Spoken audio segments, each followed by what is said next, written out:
Hey y'all, I'm Nash Sheehan. Welcome to my Memory Palace. Here we're going to start with the Lipstick Ascending on Caterpillar Tracks by Claes Oldenburg.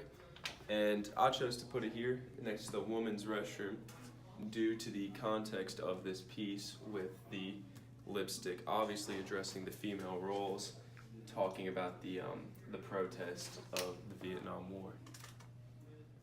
Here we have En la Barberia no se llora. This is from 1994 and it's made by Pepon Osorio. I chose to put this one here due to the little flowers. The flowers kind of remind me of Mr. Eklund, who's the botany teacher at the school. Right here we have The Swing After Fragonard by Yinka Shonibore in 2001. I chose to put this one here due to the subject matter, talking about the French aristocratic classes around the time of the Revolution.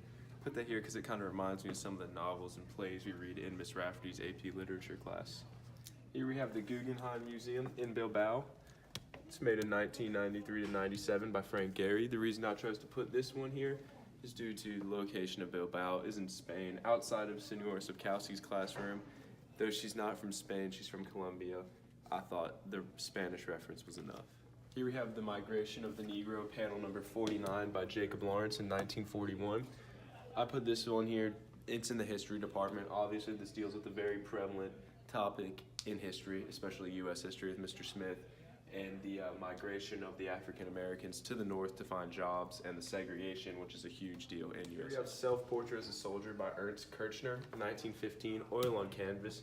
I put this one here because, again, we stayed in the history department between Mr. Pruneau and Mr. Seidel. It's obviously a history piece dealing with the horrors of war, specifically World War I, and I just thought this would be a very appropriate place to place it with the history aspect of the topic. Here in this piece, En la Barberia no se llora by Pepon Osorio, we really see a piece, or it's an installation. It's he created a barber shop in New York City in the Puerto Rican community to discuss very prevalent social issues, but he does it in a very tasteful way. Osorio uses this inspiration from him getting his first haircut, and he uses this as a way to really address the concept of masculinity, as in the Latino community, men were seen as the people that are supposed to be strong leaders, and as the meaning says, no crying in the barbershop. Men weren't supposed to cry in the Latino community.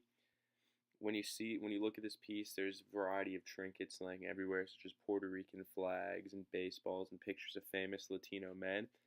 And this is important because at first it looks like it's praise for his home country of Puerto Rico, but it's actually a little bit of a social critique because it's showing the difference in the social classes between the higher class Latinos, and the lower class. This piece really, the real topic this piece goes into is the relationship between masculinity and homophobia. And this is important because it shows that it's kind of made at a time when homophobia is something that was very prevalent. It still is prevalent today, but he does this, he addresses this topic in a very thought-provoking way, and he shows how religion, pop culture, and politics really help form these ideas and develop them. This piece here, which is Lipstick Ascending on Caterpillar Tracks by Claes Oldenburg, really can relate well to Osorio's piece because it also deals with gender roles in society. This piece, obviously, you have lipstick, which is a very feminine object, placed on top of caterpillar tracks, which is very masculine. So the main thing it's addressing here is the idea in the United States that war is man. Like, war is ran by males and there's no females allowed.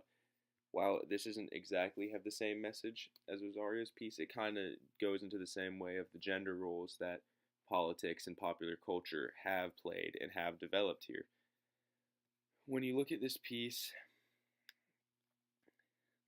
they both have, comparing the two, they're both very public things, public displays, and both of them can be seen as containing depictions of